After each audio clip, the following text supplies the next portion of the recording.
Have you ever wondered why your parents seem to have it all? Buying a house and an apartment, raising children? While for us, even one of these goals could feel out of reach, for generations it was believed that children would grow up to live better than their parents. Today, we live in a world where, for the first time in a century, younger generations are poorer than their parents. What happened to end the era of prosperity and leave us with debt? Is there a deliberate plan behind it, or is it simply a coincidence of circumstances? In the middle of the 1950s, the world rode an economic upswing. Jobs were steady, wages rose, and homes were so cheap they could be bought with a single year's salary. The crucial point was that the baby boomers lived in a world with barely any competition. The population was one-third smaller, and women had not yet joined the labor market in large numbers. That combination gave them an unmistakable edge. In 1960, a house in the United States cost about $12,700. That price was just a touch above the cost of a new Ford Mustang, which went for $3,000. Today, the typical home hovers around $430,000, roughly the price of 11 brand new Tesla Model 3s. And here's the paradox. Their homes, bought with savings, are now worth millions, turning them into live-in millionaires. You could say they simply rode a fortunate timing and location. A second crucial point is that in the 1970s, annual tuition at prestigious universities like Harvard ran about $2,600, while the average wage stood at $9,800. Today, Harvard tuition exceeds $70,000 a year, and the average wage sits at $58,000. To cover such costs today would require a full year of work, without counting housing, food, or transportation. These two striking facts reveal how much easier it was for the boomers to build their futures. Yet many blame the boomer generation for the creeping crisis, arguing they did not act in the common interest. As they grew into adulthood, boomers wielded political influence, and easy access to education and robust social support remained. Politicians dependent on the votes of this large generation catered to their interests and created favorable conditions. But when the peak of their wealth arrived, their priorities shifted toward tax cuts, defending their savings, and laws that sustained high housing values. The spread of suburbs and limits on affordable housing turned housing from a basic need into an investment asset. Since the 1980s, pension expenditures in developed nations have surged by 300%. In the United States, the federal budget allocates more than $2 to $3 million annually for Social Security and elderly medical programs. That amount exceeds the combined spending on education, infrastructure, and science. Moreover, studies indicate that every working person already sacrifices about 20% of their income to sustain the pension system, and by 2050 this could rise to 30%. In effect, younger generations are financing generous pension schemes that they themselves are unlikely to benefit from. A British study of the 2017 election found that 68% of people over 65 voted for conservative parties, advocating policies favorable to older generations, such as freezing property taxes. Only 22% of people under 30 supported this policy because it makes housing less affordable. Political scientists call this a generation war, as baby boomers' votes largely steer budget priorities toward pensioners rather than affordable housing or educational reform. In Australia, pensioners receive property tax relief that can let them own 2 or 3 homes, while someone with the same income cannot afford a first home. Is this a simple instinct of self-preservation, or a deliberate neglect of the challenges facing younger generations? Today, young people confront unaffordable housing, rising costs, and limited chances to save. The United States has seen the average house price climb from $82,000 in 1985 to $430,000 today, and mortgage payments have doubled. Many young people live with their parents as a consequence. 52% of young Americans live with their parents, and Bloomberg reports that in major cities, residents devote as much as 50% of their income to rent. For example, in New York, a one-bedroom apartment rents for about $3,500 per month, and in London, around £2,500. In the 1960s, rent accounted for about 20% of family income, leaving room to save for the future and to build capital for a home. Today, half of a paycheck goes to rent, and the rest barely covers food, transport, and other essentials. Consider Jason, a 28-year-old programmer from San Francisco who earns $120,000 a year. And after taxes and rent, he still struggles to make ends meet. He jokes that with these costs, the first down payment may come only at age 50. Meanwhile, the United Nations estimates there are about 90 million vacant homes worldwide, enough to house every homeless person 3 times over. In countries such as Canada and Australia, as much as 15% of homes sit empty, kept as investments. The irony is hard to miss. Millions cannot afford housing, while vacant houses could help solve the problem. Shenzhen, one of the world's most expensive cities, features a similar paradox, with a large share of new developments remaining unoccupied. Why does this happen? Wealthy buyers purchase apartments as stores of value and hold them, expecting prices to rise even further. How do these tensions connect to the global economy? And why does rising inequality matter not only for families but for nations as a whole?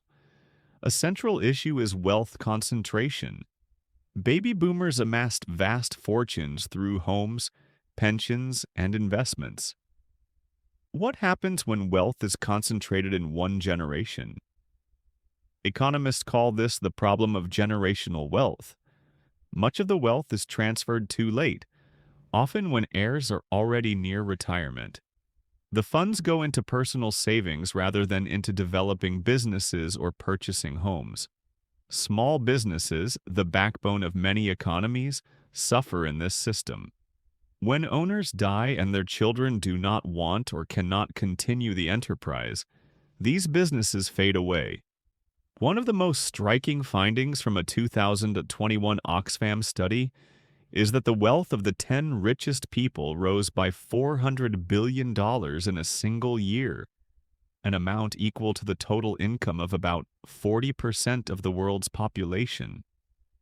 All that wealth sits in assets, real estate, and securities rather than circulating in the real economy. It feels like a vast vacuum draining resources from the broader system. While billionaires sail on yachts and buy islands, young people around the world struggle to secure housing. In San Francisco, thousands of young adults live in Calivans, 7-square-meter rooms that cost around $1,500 per month. According to Pew Research, about 70% of young Americans expect an inheritance to improve their finances. The reality, however, is harsher. 80% of those who die leave heirs with less than $50,000, an amount that often does not cover the down payment on a home in most cities. Consider a middle-class family that saves for its children's future. By the time the inheritance reaches them, inflation and rising property prices render the money nearly useless. $50,000 in the 80s could buy a house. Today, it would cover only a couple of years' rent in a megacity. Turning to Russia, in the Soviet era, a young person could rely on stable employment, free education, and housing. Yet the system imposed such limits that people waited for apartments and goods for years. Now, 3 decades after the dissolution of the Soviet Union, the younger generation faces a markedly different reality. In Russia, housing costs in Moscow and St. Petersburg rival those of global megacities, yet wages and opportunities to save are far smaller than those of their Western counterparts. For instance, a family of 3 living in Moscow pays about 60,000 rubles a month to rent a one-bedroom apartment, a sizable share of their income. Their parents in the 80s received apartments free from the state, and utilities accounted for no more than 5% of income. The gulf between then and now is colossal. In the Soviet era, most people lacked any prospect of accumulating wealth in the Western sense. There was little room for investments, private assets, or private business. After the country dissolved, hyperinflation in the 90s wiped out the savings of millions. As a result, today's generation must start from scratch, competing in a global economy. Many older people who lost pension savings in the 90s live on minimal pensions, while their children confront a landscape where housing once handed out for free in the USSR is now hard to obtain. A question for reflection. What will happen to the economy if the young can never emerge from the shadow of their predecessors? Is it fair to blame only the baby boomers? It's easy to accuse them of selfishness, but a broader view helps. Their success depended on unique historical conditions: cheap energy, steady economic growth, and expansive global trade. Look at China. Its own generation of boomers could not fully ride the upturn, underscoring how historical circumstances shape outcomes. Do you know how much today's young people owe to banks and lenders? The figure is shocking. $1.7 trillion constitutes the total student loan debt in the United States. By contrast, the external debt of all developing African countries totals $696 billion. Imagine a typical university graduate entering the job market with debt around $30,000, and then add soaring housing costs. The youth begin adulthood already mired in financial strain. A real-life example: Julia, 25, from Chicago, just out of college, pays $400 a month toward her loans. Those funds could instead be saved for a down payment on a home or seed capital for a business. Instead, she carries loan obligations even as her degree has not yet yielded work in her field. Another striking fact: in the 70s, oil traded at merely $3 per barrel, fueling growth and providing cheap energy for industry. Today, oil hovers around $80 per barrel, and this is only part of the problem. The energy squeeze means higher costs for transport, production, and heating. For the baby boomers, abundant, cheap energy fueled wealth. For the current generation, it represents another heavy expense. For example, a young Berlin couple pays about €200 monthly to heat their small apartment, driven by high gas prices. 30 years ago, their parents in the same neighborhood paid utilities at a tenth of what people pay today. Is there a way to change the future, or are we doomed to repeat the cycle? What do we have?